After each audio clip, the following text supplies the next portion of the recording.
I want to take you back a few years to 1999, when a discussion was occurring in the House of Representatives about taking action against Serbia.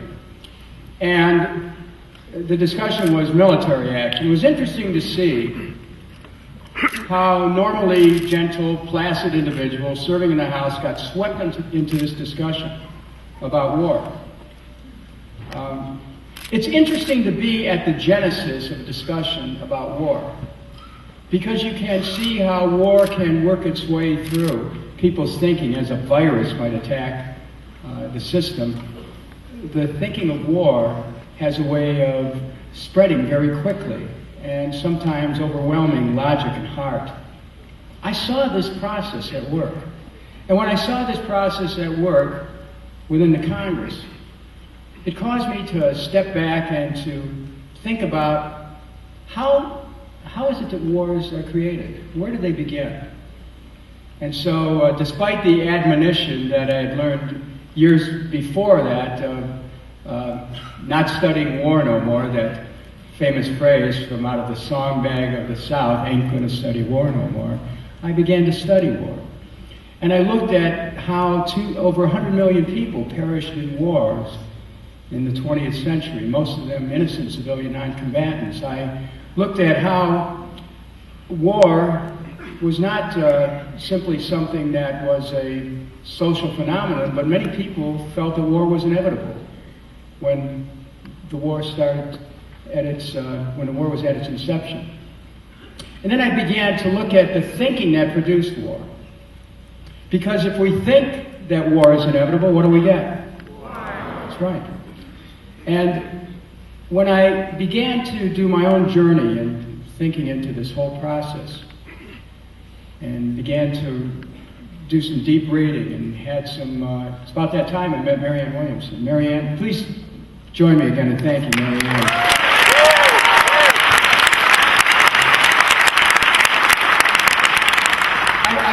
I began to go deeper and ask some deeper questions about what it means to be human. Why are we here? What's our purpose here? Who are we innately? What about the part of us that is, what about the spirit that penetrates through every fiber of our being? Do we have some purpose that is elevated on this planet? And over a period of a year and more, after doing a tremendous amount of reading and reflection, I began to write a bill.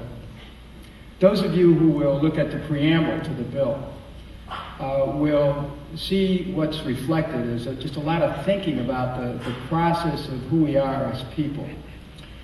And with a lot of advice, I crafted one section after another, and the bill is pretty much today the way it was when it was first introduced on July the 11th, 2001, 2 months before 9/11. Think of how much has happened since then, of 9/11, of the war in Afghanistan, the war against Iraq, the build-up to a war against Iran, this idea of the principle of war pulsating in our world, seemingly overwhelming the world. Think of the great responsibility we all have today to proclaim the cause of peace, to proclaim the cause of nonviolence, and to talk about the urgency of it, not only in the world, but here in our own country. Because we realize that violence in the macrocosm, in the world, is impelled by violence in the microcosm. It can start within our own hearts. We realize the sustaining power of peace starts within our own intention to create peace. And so the animating power of the Department of Peace is when we explain to people, it's about making our homes stronger. It's about dealing with the issues of domestic violence and spousal abuse and child abuse. It's about giving people the abilities to be able to handle these great deep feelings that they have, these emotions that move out within the context of the home. Oh, it's easy to advocate peace in the world, but we advise people, try advocating it in your own life. It sometimes becomes a little bit more of a problem. And so, but when we have compassion for each other, It is that compassion which gives us the opportunity to connect and to realize that we can be more than we are and better than we are. And so the Department of Peace then becomes the vehicle by which we realize the dream of Dr. King, of a nonviolent society, where we demonstrate that peace is practical, because when you go and talk to people, there's still a little bit of residual thought that, well, you know, what does this mean? But when you talk about violence in the schools, how the toll that it's taken, racial violence, violence against gays, all the metaphors of violence that are so replete in our society, but they're not there permanently. We have the ability to transform it all. And so this journey that we've taken together since July of the year 2001, this journey is now literally at the threshold of a new world, and we have to have the ability to believe, we have to have the faith to believe that when we're ready to move forward, that we're going to land on solid ground when we're looking forward. We have to have that kind of faith.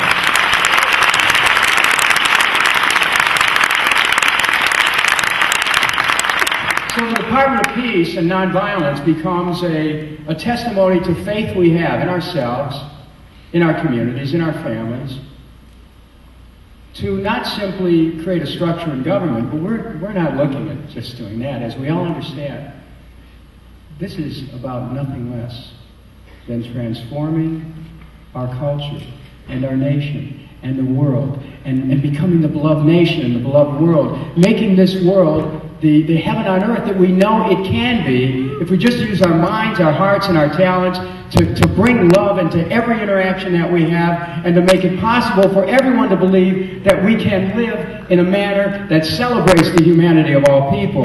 We can do that. War is not inevitable. Peace is inevitable because we're bringing it. We're bringing peace forward. We're calling it forward. We're calling this new reality forward. And we're doing it within the context of our national experience, which is just where it ought to be.